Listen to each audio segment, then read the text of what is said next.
Hello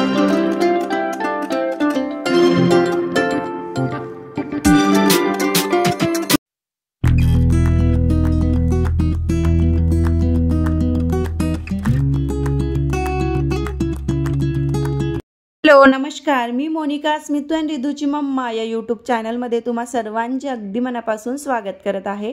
तर सकाळी उठल्याबरोबरनं इतकं छान असं निसर्गरम्य वातावरण दिसत होतं आणि सिनेरीसारखं आभाळामध्ये दिसत होतं। जसं मी व्हिडिओ असं क्लिपवर घ्यायला गेली ना, इतकं छान त्या कॅमेऱ्यामध्ये कॅप्चर झालं ना, जसं काही ती सिनेरीच आहे। आणि रात्रीनं 1 तास सतत कंटिन्यू पाऊस आला, एकदम मुसळधार धो धो की सकाळी झाली, रात्रीचे 11च्या दरम्यान पाऊस आला। पण बघा इथे आता 6-6:30 वाजत होते तरीसुद्धा अंगण जे आहे ते ओलं होतं, इतका ओलावा तो पकडून होता। कारण 4-5 दिवस झाले कंटिन्यू पाऊस आहे। आणि तुमच्याकडे कसं वातावरण आहे ते सुद्धा कमेंट करून सांगा। पण गडचिरोलीमध्ये ना सध्या पावसाचं खूप असं वातावरण आहे। संध्याकाळ झाली की लगेचच पावसाचं वातावरण होते आणि तो येतोच 5 मिनिटासाठी का होईना, त्याची हजेरी जी आहे ती लावली जाते। पण असं उन्हाळा म्हटलं की थोडंसं पाऊस आला की छान थंड वाटते। पण वातावरण बघा, जसं ऋतू आहे ना त्या ऋतूनुसार जर असेल तर आपल्याही हेल्थसाठी ते चांगलं आहे। आणि अचानकच असं वातावरणात फेरबदल होत असेल तर ते आपल्या आरोग्यासाठी खरंच घातक ठरते कधी कधी। तर आता सध्या तरी काही असं परिणाम जाणवला नाही आहे, पण मुलांना वगैरे व्हायरल होण्याचे चान्सेस जास्त असते। कारण वातावरणात बदल झाला की ते आपोआपच आपल्या शरीराला सूट होत नाही। पण आता ना गरमीचे सीझन असून सुद्धा थंडावा वाटत होता, कारण पाऊस खूप आलेला होता। तुम्हाला अंगणाच्या याच्यावरून कळतच असेल की किती तो पाऊस आला असेल। कारण बघा उन्हाळ्यामध्ये थोडासा पाऊस आला की लगेच ते अंगण सोकून जाते, पण इथे ना अंगण जे आहे ते रात्री 11 वाजता पाऊस आला, 11च्या दरम्यान 11:30च्या दरम्यान, तरीसुद्धा ओलावा जो आहे तो असा पाणी पकडून आहे।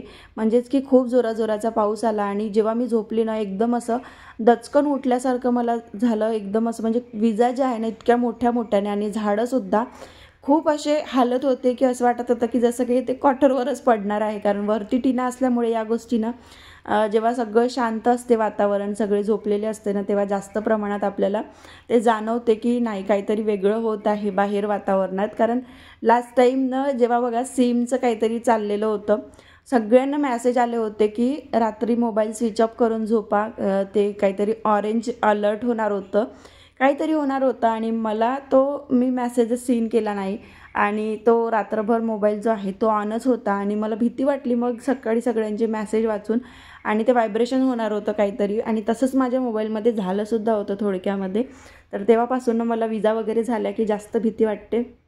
पण खूप जुनी गोष्ट नाही आहे, 1-1.5 वर्षाच्या आधीची ती गोष्ट आहे की ते काहीतरी होणार होतं आपल्या वातावरणात रात्रीच्या मध्यरात्री, आणि ते ऑरेंज अलर्ट दिला होता आणि मोबाईलमध्ये व्हायब्रेशन पण होणार होतं, असं काहीतरी होतं। तुम्हाला ती घटना आठवते का? ते कमेंटमध्ये थोडीशी शॉर्टकट तुम्ही लिहून पाठवा, कारण मी थोडंसं विचाराला कच्ची झालेली आहे सध्या तरी, माहिती नाही काय परिणाम झाला आहे डोक्यामध्ये।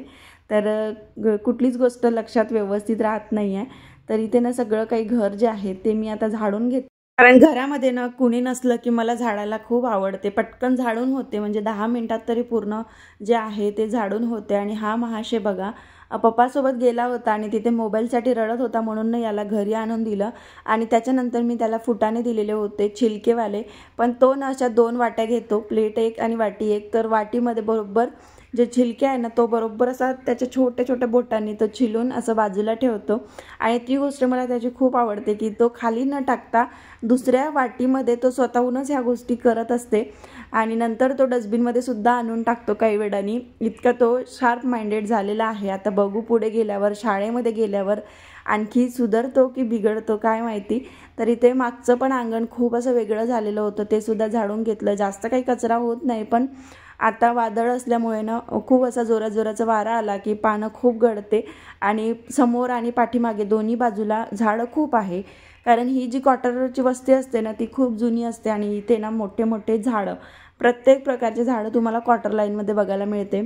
आंब्याचे झाडं तर ठिकाणीच असते प्रत्येक ठिकाणी, पण फणसाचे झाडं झाले, जांभळाचे झाडं झाले, किंवा मग कुठलेही मोठे जे झाडं आहे ना ते क्वार्टर लाईनमध्ये जास्त करून बघायला मिळते। कुठलीही बघा, आता मी इथे गडचिरोलीमध्ये बघितले आहे क्वार्टर, पण याच्या आधी माझे काकाजवळ मी राहायची तेव्हा नागपूरची पण तिकडे बघितली ना, तिकडे पण खूप मोठे झाडं होते। खूप जण असे आपल्या सोयीनुसार तोडूनसुद्धा टाकते, पण ते राहू द्यायला पाहिजे, कारण जेवढं जास्त झाडं असेल ना आपल्या परिसरामध्ये तेवढं ऑक्सिजन लेवल खरंच चांगलं असते. आणि जर लाईट वगैरे गेली तर त्याची एक एवढी बेस्ट मदत होते आपल्याला की अजून काही आपल्याकडे साधन नसते, चार्जिंगवाला फॅन झालं किंवा काही झाल्या तर त्यावेळेस ते झाडांचं महत्त्व आपल्याला कळते. तर आता सध्या तरी 4-5 दिवसापासून लाईटीचा जेवढा प्रश्न आहे ना आमच्याकडे, जाणं येणं त्याच्यावरून तरी मला असं वाटते की प्रत्येकाला सांगावं की जे झाड आहे ना ते तुम्ही नसेल तर लावा आणि असेल तर तोडू नका. तर इथे ना एकाला ॲपल जे आहे ते असे चिलून पाहिजे, पूर्ण टर्फल वगैरे काढून पाहिजे, आणि एकाला असं चिलट्यासहित पाहिजे. तर दोघाला 2 प्लेटमध्ये व्यवस्थित मी करून दिले. आणि खेरखूर जे आहे ते कटिंगमध्ये आपण खाऊन टाकायचे, वाया नाही जाऊ द्यायचे, कारण ते महागाचं असते. स्वस्त जरी असलं ना तरी ते माझं त्याच्या बाबतीत आहेच की चिंगसपणा थोडासा. तर त्यानंतरनं थोडंसं वरण जे आहे ते शिल्लक होतं, थोडंसंच होतं अगदी, आणि हे पण जाणार होते, त्याच्यामुळे भाजी वगैरे काही जास्त लागणार नव्हती. थोडीशी यांना 2 पोळ्यांपुरती झाली तरी बस होणार होती. आणि आम्ही मायलेक घरी होतो, त्याच्यामुळे तेवढा काही भाजीचा प्रश्न नव्हता. म्हणून मी फक्त दाल फ्राय बनवला आणि थोडीशी आलूची चटणीसुद्धा शिल्लक होती. म्हणून मग विचार केला की याच्यामध्येच होऊन जाते, कारण हेच जर नसले ना आणि जर जास्त प्रमाणात मी भाजी केली की ती एक तर 2 टाईम खावी लागते आणि मग तिसऱ्या टायमाला उरली तर ती टाकून द्यावी लागते, असं वेळ येते. त्याच्यामुळे मी थोडंसं ना कमी प्रमाणात करत असते हे जर नसले तर. त्यानंतर ना आता सगळं काही स्वयंपाक जो आहे तो माझा आटोपला होता. पोळ्यासुद्धा मी करून घेतल्या आणि ओटा काही जास्त खराब झालेला नव्हता, फक्त वरणाला फोडणी दिलं आणि थोड्याशा 5-6 पोळ्या टाकल्या.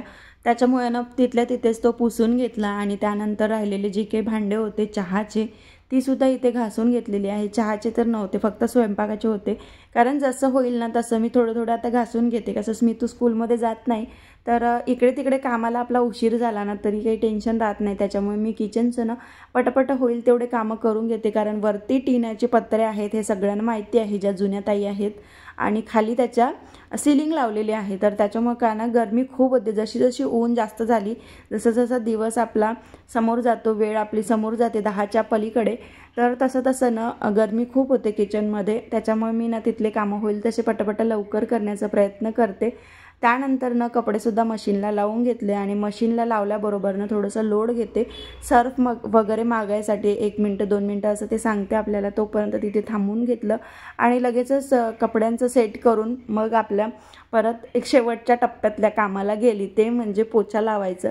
आता हे जे काम आहे ना हे करतपर्यंत मला खूप उशीर झालेला होता, कारण याच्या मधात मी जेवढं दाखवलं त्याच्याही व्यतिरिक्त असे छोटे मोठे बरेच काही कामं असते. मुलांच्या आंघोळी झाल्या, त्यांना फ्रेश करून देणं, त्यांना खायला देणं, त्याच्यानंतर परत त्यांचं ते काही पडलेलं असेल ते उचलणं, अशा बऱ्याचशा छोट्या मोठ्या ज्या गोष्टी आहे ना त्या या ड्युरेशनमध्ये होते. नुसतंच असं झाडू पोछा किंवा भांडे कपडे दाखवले आणि त्याच्यातच आपले कामं झाले बा असं होत नाही. आणि प्रत्येकच गृहिणीचं ते असेल. तर उन्हाळ्यामध्ये ना सगळ्यात महत्त्वाचं आता माझं हेच आहे की होईल तेवढे किचनचे कामं पटापट करायचे आणि सोबतच मुलांना खाणं पिणं करायचं. तर उन्हाळ्यामध्ये प्रत्येकीलाच प्रश्न पडते की आपण घर कसं मॅनेज करायचं. तर मी या पद्धतीने करते, जास्त लोड घेत नाही. जेव्हा टिफिन असते ना तेव्हा पटापट आपल्याला करून द्यावं लागते, पण जेव्हा आता टिफिन नाही आहे तेव्हा मग थोडंसं रिलॅक्समध्ये करते. तसंही हे जेवून जाणार असेल तर मग ते स्वयंपाकाकडे वळते, नाहीतर मग मी सगळं क्लिनिंगचं करूनच कामाला म्हणजे आंघोळ वगैरे करून मग स्वयंपाक करते. पण आज तसं झालं नाही, मला थोडं लवकर करावं लागलं, कारण हे जेवून जाणार होते आणि तेवढा वेळ नव्हता माझ्याकडे म्हणून. तर आता क्लिनिंगचे कामं वगैरे झाले, सगळे घरातले कामं झाले, फक्त आंघोळ बाकी आहे. तर कसं दिसत आहे क्वार्टर ते सुद्धा तुम्ही कमेंटमध्ये नक्की सांगा. या प्रकारेच मी एकटी जी आहे ती 2 मुलांना घेऊन सांभाळत असते. जे काही आपलं आवरायचं आहे ते मागे पुढे कधी होत राहते, पण प्रायोरिटी माझी हेच असते की मुलांना त्यांच्या वेळेत मिळालं पाहिजे. तर चला आजचा व्लॉग मी इथेच समाप्त करते. कसा वाटला तुम्हाला आजचा व्हिडिओ कमेंट करून नक्की सांगा. व्हिडिओ जर आवडला असेल तर व्हिडिओला लाईक करा, शेअर करा आणि चॅनलवर तुम्ही नवीन असाल तर नक्की सबस्क्राईब करा. पुन्हा भेटू अशाच एका छानशा व्लॉगसोबत. तोपर्यंत सगळ्यांना बाय बाय. श्री स्वामी समर्थ.